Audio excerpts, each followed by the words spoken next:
Rain hammered against the towering glass windows of the Kang estate, turning the city lights of Seoul into blurred streaks of gold and silver. Inside the mansion, silence ruled. Not the peaceful kind, the painful kind. The kind that settled after doctors had given up hope. The kind that followed a man whose name once made entire criminal organizations kneel. Now, the feared Korean Mafia boss, Kang Min-Jae, couldn't even lift a spoon. He sat motionless in a custom-built wheelchair beside the fireplace, his once powerful hands resting lifelessly on a wool blanket. The broad shoulders that had intimidated presidents and gang leaders were still there, but everything beneath his neck had become a prison. Outside his room, servants whispered, "He's becoming impossible. He hasn't smiled in months. They say he'll never walk again." And poor Mrs. Kang, why does she stay? No one understood, not even Jaja's own family. 3 years earlier, when the world-famous Mafia king unexpectedly married a young black woman from Atlanta, social media exploded. People called her a gold digger. Some claimed she was part of an international scheme. Others insisted the marriage would never survive. But none of them knew the truth. Jaja Thompson had never wanted Min-Jae's fortune. She had wanted the lonely man hidden beneath the terrifying reputation. She had met him by accident during a charity fundraiser in New York. While billionaires fought for attention and celebrities smiled for cameras, one quiet Korean businessman had slipped away unnoticed. Everyone admired his money. No one noticed the sadness in his eyes, except Jaja. Instead of asking for a photograph, she simply asked, "Have you eaten today?" Those 4 words had stunned him. Nobody had asked him something so ordinary in nearly 20 years. Not his executives, not his bodyguards, not even the women who desperately wanted to marry him. That night changed everything. Months later, they married. People expected luxury. Instead, they found partnership. Jaja filled the mansion with laughter. She convinced Min-Jae to celebrate birthdays he had ignored for decades. She decorated Christmas trees, cooked American soul food beside Korean dishes, dragged him into dancing in the kitchen. She even made the feared Mafia boss learn terrible dance moves from TikTok. His guards pretended not to watch, but every one of them secretly smiled. For the first time since becoming head of the Kang organization, Min-Jae looked happy. Then came the ambush, a betrayal from someone he had trusted for 15 years. Gunfire, a speeding armored vehicle, an explosion. Min-Jae survived, barely. The bullets missed his heart, but damage to his spinal cord stole almost everything else. The newspapers called it a miracle. Doctors called it permanent paralysis. His enemies called it justice. And the internet? The internet predicted Jaja would leave within weeks. She didn't. Instead, she fired half the mansion staff after discovering they ignored his needs whenever cameras weren't around. She learned physical therapy herself. She memorized every medication. She stayed awake through nights when unbearable nerve pain left Min-Jae shaking with silent tears. She became his nurse, his protector, his best friend, but there was one thing she could never heal: his pride. Months passed. Min-Jae refused visitors, refused business meetings, refused mirrors. He hated seeing what he had become. One afternoon, Jaja wheeled him into the mansion garden. Cherry blossoms floated through the spring air. Children from the neighborhood laughed beyond the gates. She stopped beneath their favorite tree. "You remember this place?" she asked softly. No answer. "You proposed to me right here." Still nothing. "You were so nervous you dropped the ring." Silence. "I laughed so hard I cried." His jaw tightened. "Finally, I remember." She smiled. "I miss that smile. It died." She knelt beside him. "No, it did. You are still Min-Jae." His eyes remained fixed on the flowers. "No." She reached for his hand. He slowly pulled it away. The movement was small, but it cut deeper than any knife. That night, he asked to eat alone. The next day, he refused therapy. The day after, he locked everyone out. Except Jaja. Even then, he barely looked at her. Days became weeks. The distance between them grew inside the same room. One evening she entered carrying homemade seaweed soup, his favorite. I cooked. I'm not hungry. You haven't eaten. I'm tired. You need strength. For what? His voice remained calm, too calm. She placed the tray beside him. For tomorrow. There is no tomorrow, she froze. He continued staring through the rain-covered window. You deserve someone who can walk beside you. I already have him. No. His breathing became heavier. You deserve children. She looked away. Doctors had quietly explained that his injuries had made parenthood uncertain. Neither of them had spoken about it since. You deserve vacations. You deserve dancing. You deserve... His voice cracked. A husband. Jaja slowly crossed the room until she stood in front of his wheelchair. You are my husband. I'm a burden. No, I'm half a man. No, I can't protect you. You already do. How? By loving me. He laughed bitterly, a sound more painful than crying. Outside, thunder rolled across Seoul. Inside, neither noticed the tears falling. Then, for the first time since the accident, Min-Jae looked directly into his wife's eyes. They were filled with exhaustion, not because she regretted staying, because she was terrified he no longer wanted her beside him. He whispered almost too quietly to hear. Jaja. She stepped closer. I'm here. His lips trembled. The mighty Mafia king who had never begged anyone could barely finish his sentence. He swallowed painfully. I wish. His voice disappeared. Jaja gently held his face. What? Minutes seemed to pass before another word escaped. If I could, I know. No. He closed his eyes. You don't. His fingers shook then, gathering every piece of courage he had left. He whispered the words that shattered her heart. I'm still a man, Jaja. She stopped breathing. The room fell completely silent. And before she could answer, a sharp knock echoed through the mansion doors. One of Min-Jae's oldest bodyguards rushed inside without waiting for permission. His face had turned pale. Boss? He struggled to speak. They found him. Min-Jae slowly opened his eyes. Jaja looked from her husband to the frightened guard. Found who? The bodyguard lowered his head. The man who ordered the attack. The bodyguard's words hung in the room like thunder that refused to fade. They found the man who ordered the attack. Jaja looked at Min-Jae. For months, her husband had shown almost no emotion, no anger, no joy, no hope. But now, something flickered in his dark eyes. Not revenge. Recognition, the bodyguard continued carefully. He's alive, boss? Min-Jae's voice came out low and steady. Where? In Busan.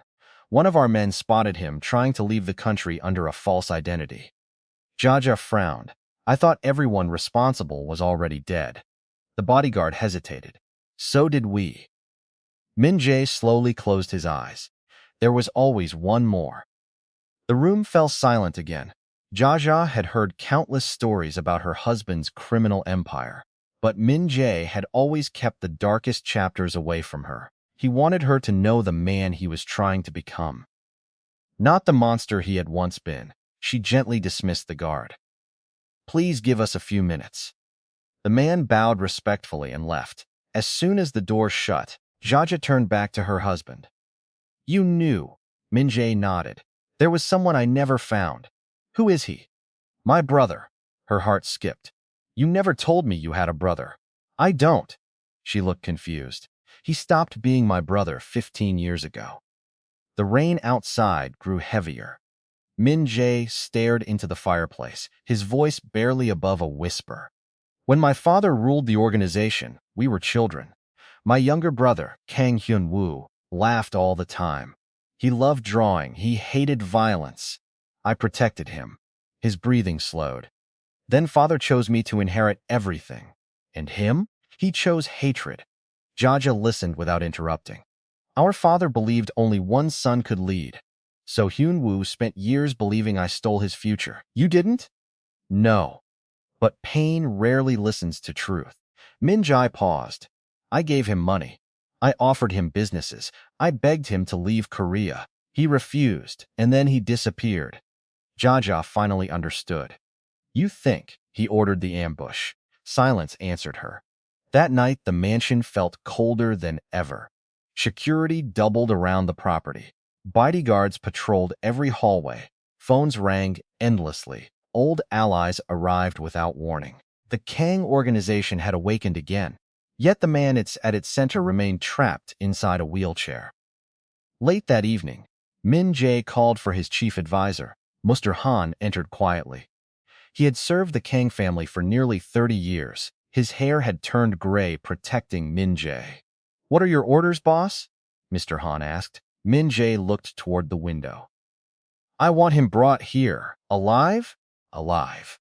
Mr. Han hesitated. "Our men may not agree. They don't have to agree. They have to obey." Mr. Han bowed. "As you wish." After he left, Jaja couldn't hide her concern. "You aren't planning to—" He answered before she finished.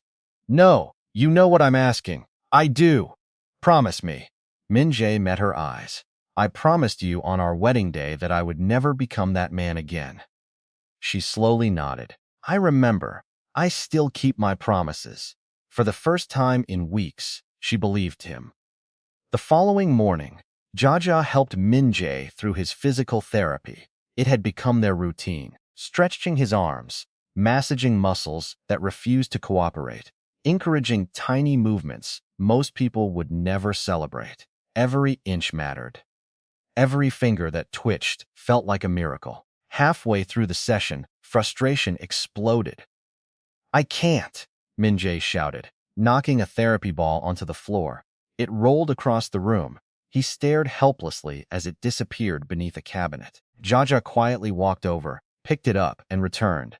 "Again, no. Again, I said no." His voice echoed through the room. A maid outside flinched. Jaja remained calm. "You've said no 1,000 times, and I'm still here. You don't understand, then help me." He clenched his jaw. "I used to carry you." She smiled softly. "You still do. Stop saying that. It's true." "No." His breathing grew uneven. "I carried you across beaches. I danced with you. I spun you around our kitchen. I held you when you cried after your grandmother passed away." His eyes filled.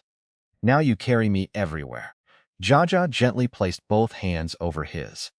"And someday, I won't. You don't know that. The doctors do. The doctors don't know everything." He laughed bitterly. "They know I can't walk. They know today." She squeezed his hands. "They don't know tomorrow." For several seconds, neither spoke. Then something unexpected happened. Min-Jae's right thumb moved. Only a fraction, barely noticeable. But Jaja saw it. Her eyes widened. "Min-Jae," he looked confused. "What? You moved." "I didn't, you did." He looked down. Nothing happened. She smiled through tears. "I saw it." He wanted to believe her. He truly did. But disappointment had taught him not to trust hope. That afternoon, a convoy of black SUVs entered the estate. Bodyguards rushed outside. Mr. Han stepped from the lead vehicle. His usually calm expression had vanished. Jaja immediately sensed something was wrong. She hurried into the entrance hall just as he entered. "Where is Min-Jae?" "In his office." Mr. Han nodded once. "I need to speak with both of you." Minutes later, they gathered around the large oak table. No one spoke until Mr. Han finally broke the silence. "We captured Yun-Woo."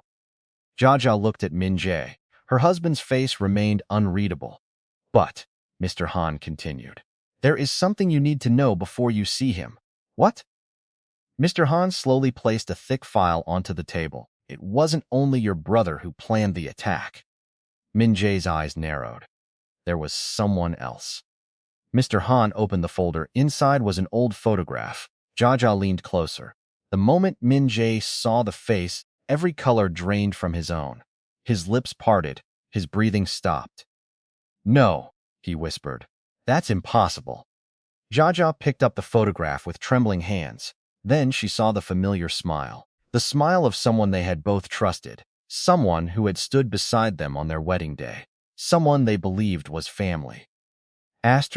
Part 3. Jaja's fingers trembled as she stared at the old photograph. The smiling face looking back at her didn't belong to an enemy. It belonged to someone who had celebrated their wedding. Someone who had laughed in their home. Someone who had hugged her. Her voice barely escaped. Daniel? Min-Jae didn't answer. He couldn't.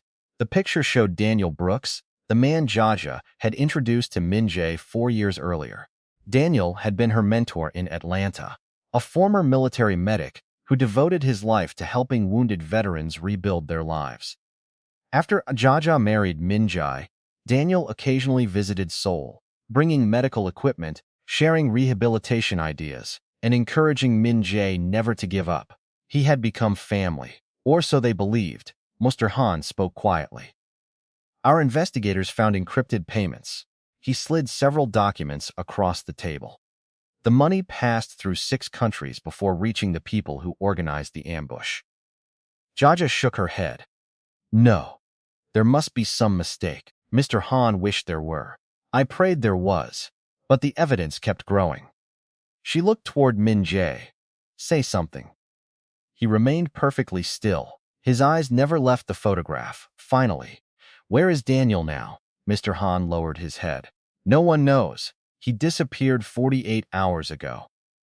Hours later, the mansion felt less like a home and more like a fortress. Phones rang non-stop. Computers glowed through the night. Security teams searched airports, ports, hotels, and private airfields. Yet Daniel had vanished, as if he had planned this moment for years. Jaja walked alone into the mansion chapel. It was a small room few people knew existed. Min-Jae had built it after they married, because Jaja liked having a quiet place to pray. She sat in the front pew, not crying. Not yet. She simply stared at the wooden cross above the altar. Her mind replayed every conversation she'd ever had with Daniel. Every smile, every joke, every piece of advice. Had any of it been real? A soft voice interrupted her thoughts. I knew I'd find you here.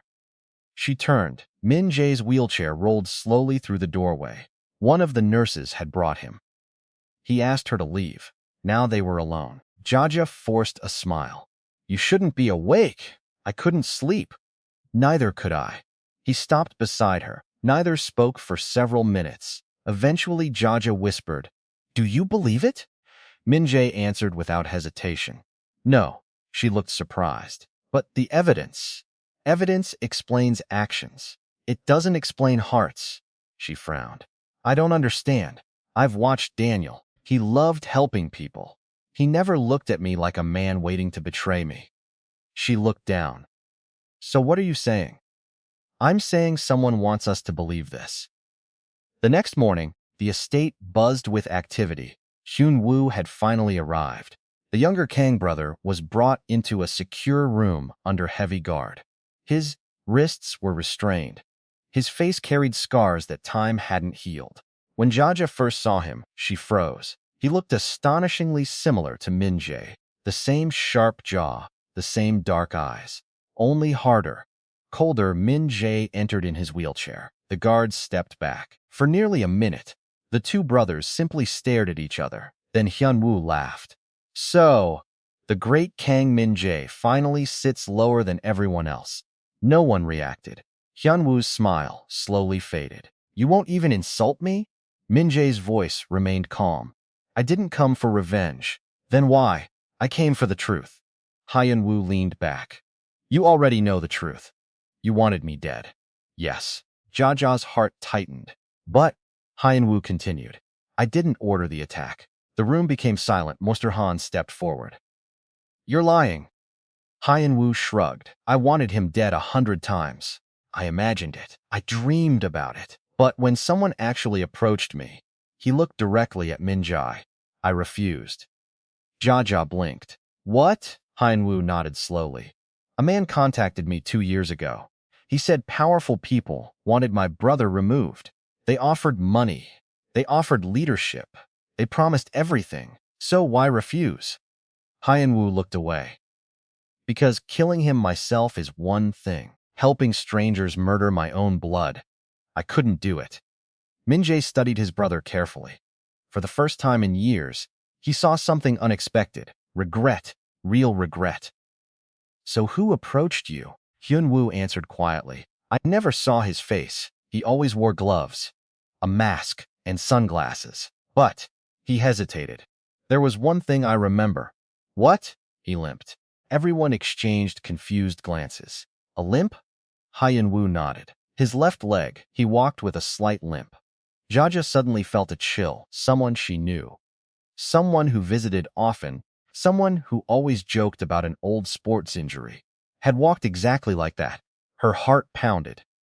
No, she whispered. She remembered Daniel. He had injured his left knee years ago while rescuing people after a building collapse. Every step he took carried that same slight limp before she could speak. A young security officer burst into the room. Boss, everyone turned. What is it? We found a hidden storage locker rented under a fake name. And? The officer swallowed hard. It contains surveillance photographs. Thousands of them. Of you. He looked at Jaja, and, mostly, of Mrs. Kang. The room went completely silent. Someone had been watching her, long before the attack, long before the accident, long before she even knew she was in danger. Asterisk Part 4. The room seemed to lose all its air. Photographs? Of me? Jaja whispered. The young security officer nodded nervously. Thousands of them. Some are more than 5 years old. 5 years. Jaja and Min-Jae had only been married for 4. That meant someone had begun watching her before she had ever met her husband. Min-Jae's expression hardened. Take us there. An hour later, a convoy of black SUVs stopped outside an abandoned warehouse on the outskirts of Seoul. The storage unit had already been secured by Kang Organization security. Inside, the air smelled of dust and rust. Rows of metal shelves filled the room. Boxes, hard drives, photo albums, laptops, maps. Everything had been carefully organized. Jaja slowly stepped inside. The first photograph she picked up stole the breath from her lungs. It showed her walking home from college in Atlanta. She had been 20 years old. She remembered that day. She had stopped to help an elderly woman whose groceries had fallen onto the sidewalk. Someone had captured the entire moment from across the street. She grabbed another picture. She was volunteering at a homeless shelter. Another. She was reading in a public library. Another. She was laughing with neighborhood children. Every ordinary moment of her life. Someone had been watching. For years, Mr. Han opened another box. His face turned pale. Boss, Min-Jae wheeled closer. Inside were notebooks, dozens of them. Every page contained handwritten observations. Asterisk, subject, Jaja Thompson. Age, 20. Kindness level, exceptional. Never leaves someone hungry. Frequently gives away her own money. Refuses recognition. Trustworthy. Jaja covered her mouth. They studied me. Mr. Han carefully turned another page. One sentence had been circled in red ink. She is exactly the woman he needs. Silence filled the warehouse. Jaja looked at Min-Jae. What does that mean? Before anyone could answer, another guard called from the back of the unit. Sir, you need to see this. They hurried over. A large corkboard covered the wall. At the center, a massive photograph of Min-Jae. Around it were hundreds of smaller pictures. Business rivals, politicians, doctors, security guards, family members. Connected with red strings. Like a giant puzzle, and right beside Min-Jae's picture, a smiling photo of Jaja. The red string between them had one handwritten note. The only person capable of saving him. Jaja stared at it in disbelief. I don't understand, neither did anyone else. Back at the mansion, the evidence was spread across the conference table. Min-Jae examined every notebook personally. Most described Jaja, but one leather journal stood apart from the others. It was locked. Mr. Han placed it in front of him. Our technicians couldn't open it. Min-Jae looked at the cover, no title, no name. Only a small silver engraving, a chess king. His face changed. I've seen this before. Jaja looked at him. Where? My father.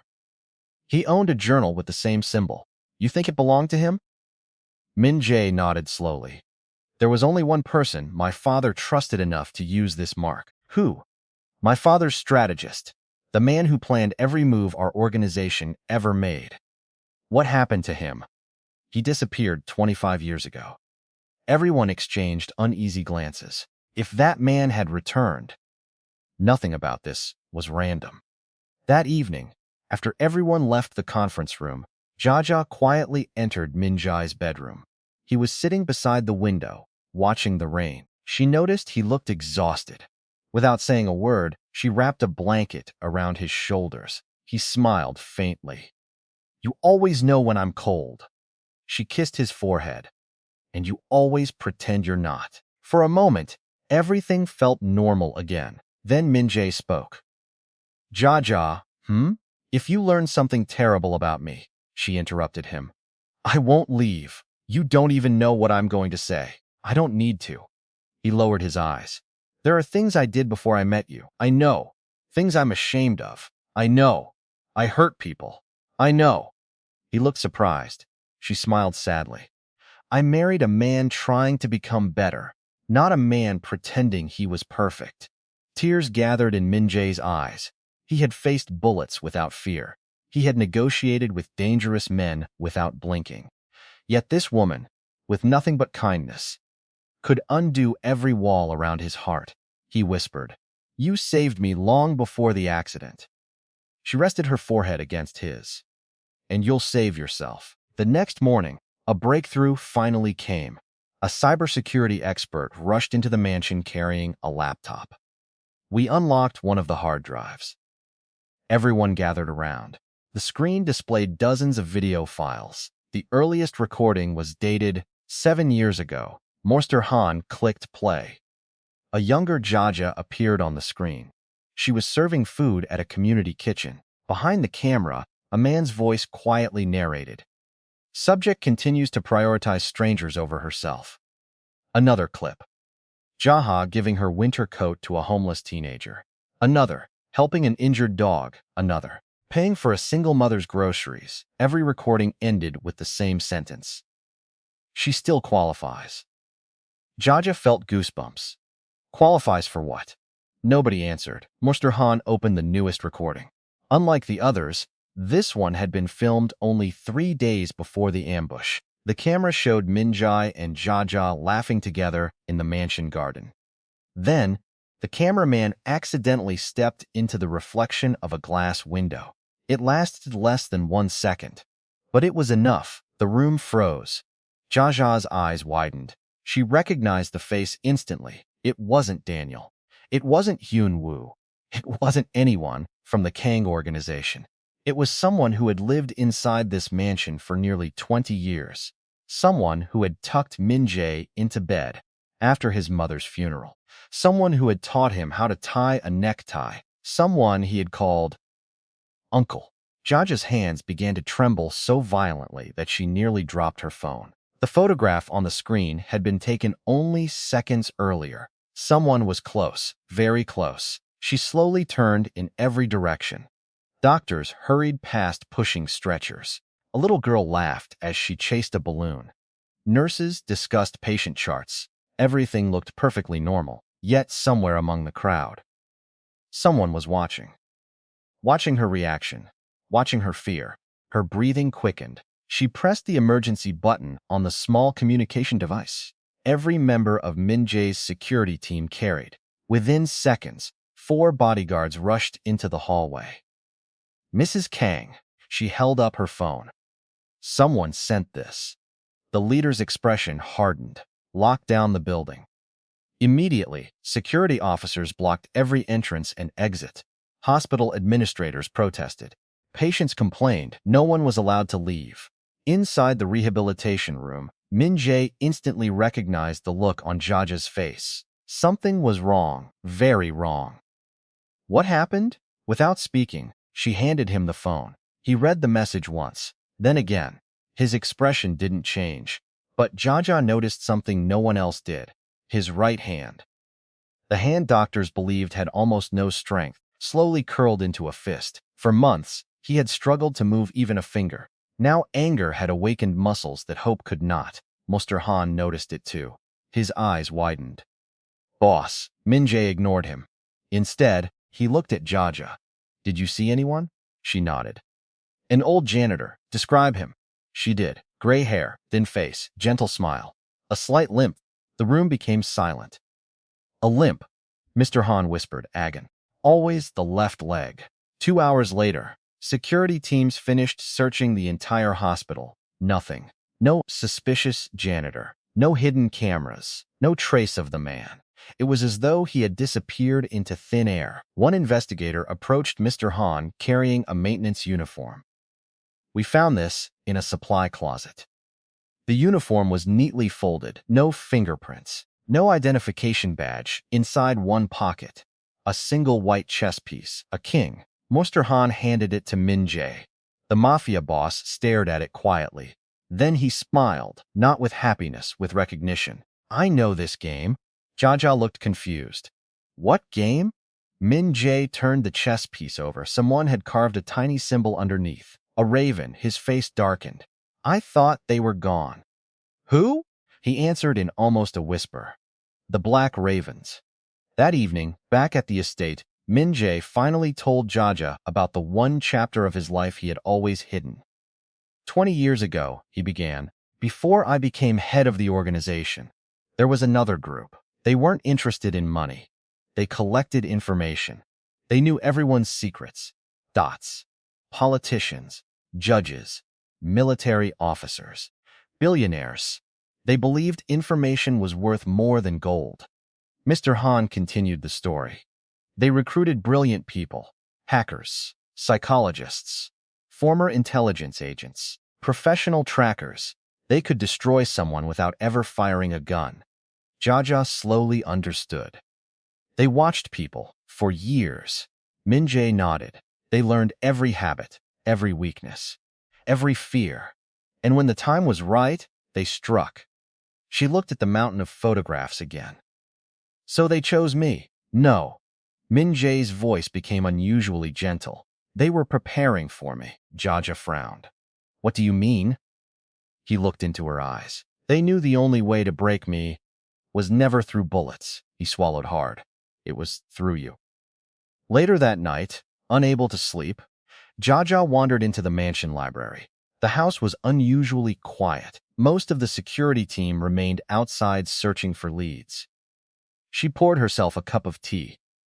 As she reached for a book, she noticed something strange. One book wasn't aligned with the others.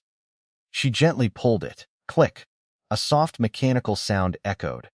A hidden compartment opened inside the bookshelf. Jaja stepped back in surprise. She had lived in the mansion for years. She had never known it existed. Inside rested an old leather journal, covered in dust. Her curiosity got the better of her. She opened it. The first page bore elegant Korean handwriting. Min-Jae's mother's diary. Jaja smiled sadly. She had never met her mother-in-law. She carefully turned another page. Family memories. Recipes, letters. Then, a folded photograph slipped onto the floor. She picked it up. It showed a young Min-Jae, perhaps 12 years old, standing beside his parents. And beside them, a little girl, no older than 8. She had bright curly hair, dark skin, a wide, joyful smile. Jaja stared at the picture. Her heart pounded.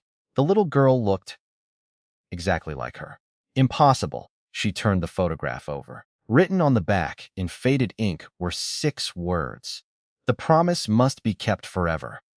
Footsteps echoed behind her. She spun around. Min-Jae sat in the doorway in his wheelchair. He had seen the photograph. The color drained from his face. No, he whispered. That picture. Jaja slowly lifted it. Who is this little girl? Min-Jae closed his eyes. When he opened them again, they were filled with a pain she had never seen before. I prayed, he said quietly, that you would never find that photograph. Jaja stared at the faded photograph, then back at her husband. The silence between them became unbearable. Finally, she whispered, Min-Jae, who is she? He didn't answer. Instead, he slowly wheeled himself closer, his eyes fixed on the picture as though it carried a memory too painful to touch. Mr. Han entered the library just then, saw the photograph in Jaja's hand, and froze. His face turned pale. You found it. Min-Jae let out a slow breath. I should have destroyed it years ago. Jaja looked from one man to the other. Someone tell me what's going on. Min-Jae reached for the photograph. His fingers trembled. The little girl isn't you. Jaja frowned. But she looks exactly like me. I know. He closed his eyes for a moment. Her name was Amma. 22 years earlier, a cold winter rain had fallen over the port of Busan. 12-year-old Min-Jae had been traveling with his father. When their convoy stopped near an abandoned warehouse, his father had gone inside to negotiate with smugglers. Young Min-Jae wandered outside. That was when he heard crying. Behind a stack of rusted shipping containers sat a frightened little girl. She couldn't have been older than 8. She was soaked from the rain, hungry, alone. She spoke almost no Korean, only a few words of English. My mama, my papa, gone. Min-Jae had never forgotten her eyes, even after all these years. They were filled with fear, he whispered, but she still smiled at me. He had shared his lunch with her, given her his jacket, promised to return after speaking with his father. I told her to wait. Jaja listened without blinking. When I came back, his voice broke. She was gone. No body, no footprints, nothing. Only the small wooden bracelet she had been wearing. He searched for months. His father secretly hired investigators. No one ever found the little girl. The mystery haunted Min-Jae for decades. Jaja looked at the photograph again. So why keep this? Min-Jae answered softly. Because it reminded me that power means nothing if you fail to protect someone who trusted you. Mr. Han added, the boss blamed himself for years. He visited Busan every winter, hoping she'd somehow appear, but she never did. Jaja carefully placed the photograph on the table. So this has nothing to do with me? Min-Jae hesitated. I thought it didn't. She noticed that pause immediately. What do you mean? Thought. Before he could answer, the library doors burst open. A security officer rushed inside. Boss! Everyone turned. We intercepted another message. Mr. Han took the secure tablet from the officer. His expression changed instantly. What is it? Jaja asked. He turned the screen toward them. It wasn't a text. It was a video. 30 seconds long. Someone wearing a black mask sat in a dimly lit room. Only their voice could be heard, distorted, calm, passed on. Good evening, Kang Min-Jae. You've spent months wondering why your life was destroyed. It wasn't revenge. It was preparation. The figure slowly lifted an old wooden bracelet toward the camera. Jaja gasped. It matched the bracelet from the little girl in the photograph. Min-Jae's eyes widened. No, the masked figure chuckled softly. You finally recognize it. Then came the words that made everyone in the room stop breathing. You never found the little girl because we found her first. The video ended. Silence, complete silence. Min-Jae's breathing became uneven. Mr. Han replayed the clip twice, 3 times. The bracelet was real. There was no doubt. Jaja looked at her husband. Do you think? He answered without taking his eyes off the frozen image. They're connected. The girl, the attack, the surveillance, everything. An hour later, Min-Jae ordered every senior member of the organization into the war room. Maps covered the walls. Digital screens displayed timelines stretching back over 20 years. For the first time since his accident, Min-Jae wasn't thinking like a patient. He was thinking like the man who had built one of Asia's most powerful criminal empires. He pointed toward the screen. They watched Jaja for 11 years. They attacked me. They manipulated Hyun-woo. They framed Daniel. And now, he looked at the image of the bracelet. They want me chasing ghosts. One by one, everyone nodded. Then Mr. Han quietly asked, What are your orders, boss? Min-Jae's eyes became cold. Stop looking for the people carrying out the attacks. The room fell silent. Find the person giving the orders. Just then, every light inside the mansion suddenly went out. Darkness swallowed the estate. Emergency alarms blared. Backup generators failed. Security monitors went black. Outside, the guards shouted over their radios. Power's down. We've lost every camera. Mr. Han reached for his weapon. Protect the boss. Flashlights flickered on. In the confusion, Jaja instinctively reached for Min-Jae's wheelchair. But it wasn't there. Her heart stopped. Min-Jae? No answer. She swept her flashlight across the room.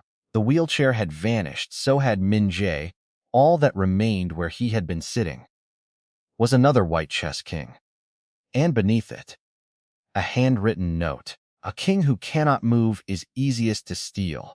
A king who cannot move is easiest to steal. The note slipped from Jaja's trembling fingers. For a moment, she couldn't breathe. The room spun around her. The lights were still out. Security alarms screamed through the mansion. Baby guards rushed through hallways shouting orders. But Jaja heard none of it. Only one thought echoed inside her mind. They took Min-Jae. Mr. Han grabbed the note and immediately barked commands into his radio. Lock every gate. Search the grounds. No vehicle leaves this estate. The entire Kang organization exploded into action. Yet deep inside, Jaja felt something was wrong. Min-Jae wasn't a helpless man. Not even now. Not even in a wheelchair. And then she remembered something. Earlier that afternoon, during physical therapy, his right hand had formed a fist for the first time. His thumb had moved. His fingers had responded. Small movements. But real hope flickered inside her. Meanwhile, several miles away, inside an abandoned industrial warehouse near the Han River, Min-Jae sat in darkness. His wheelchair had been secured to the floor. 3 masked men stood nearby. One finally stepped forward, slowly removing his mask. Min-Jae stared, then smiled, not with surprise, with certainty. I knew it. The man nodded. I suspected you would. It wasn't Daniel. It wasn't Yun-Woo. It wasn't an unknown assassin. It was Park Seung-ho, the former intelligence officer everyone believed had died years ago. His hair was gray now, his face older, but his eyes remained sharp. You caused all this? Min-Jae asked. Park shook his head. No, I merely managed it. Then who is behind it? For the first time, Park looked almost sad.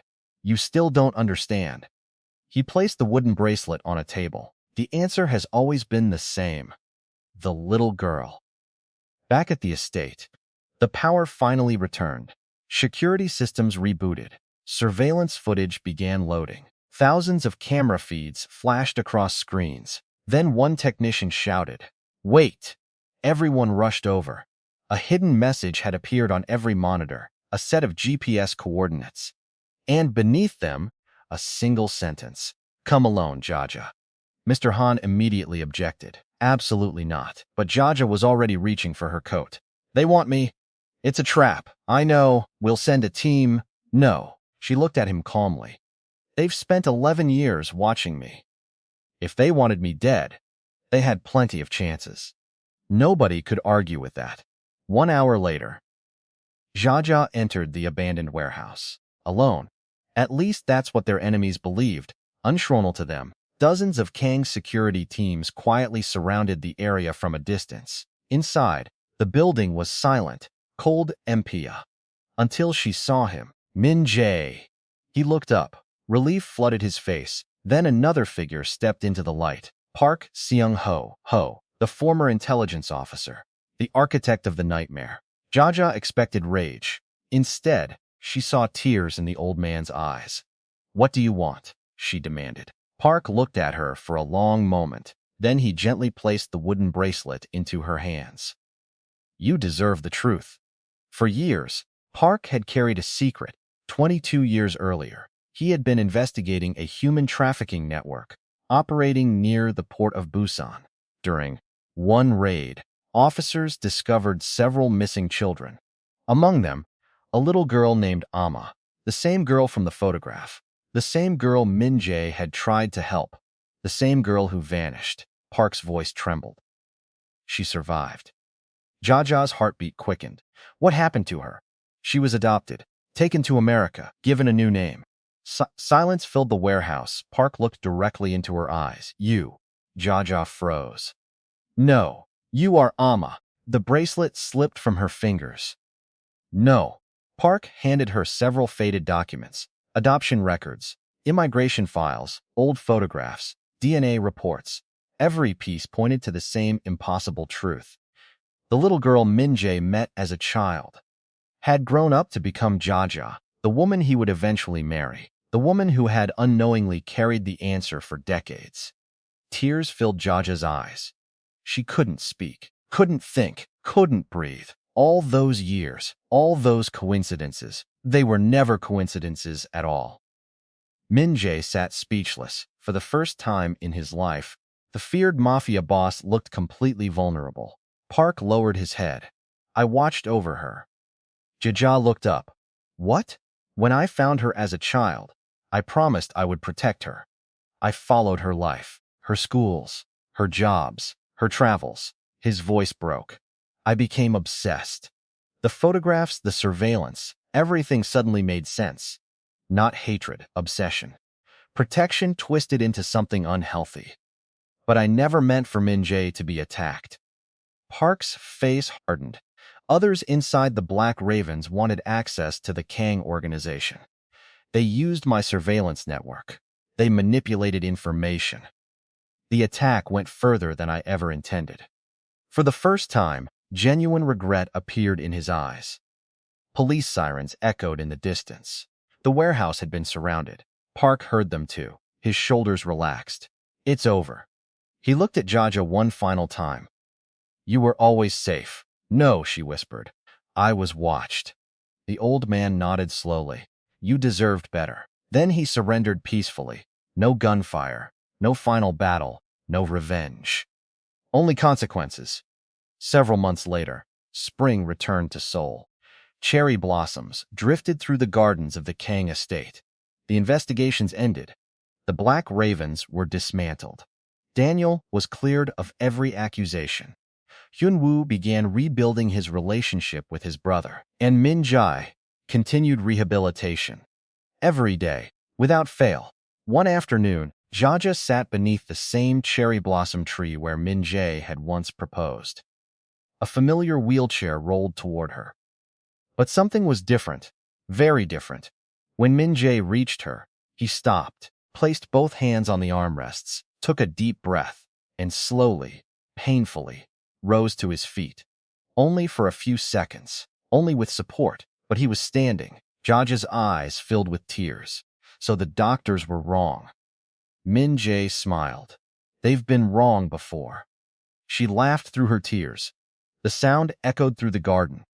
The same beautiful laugh that had first captured his heart years ago. Then he reached for her hand.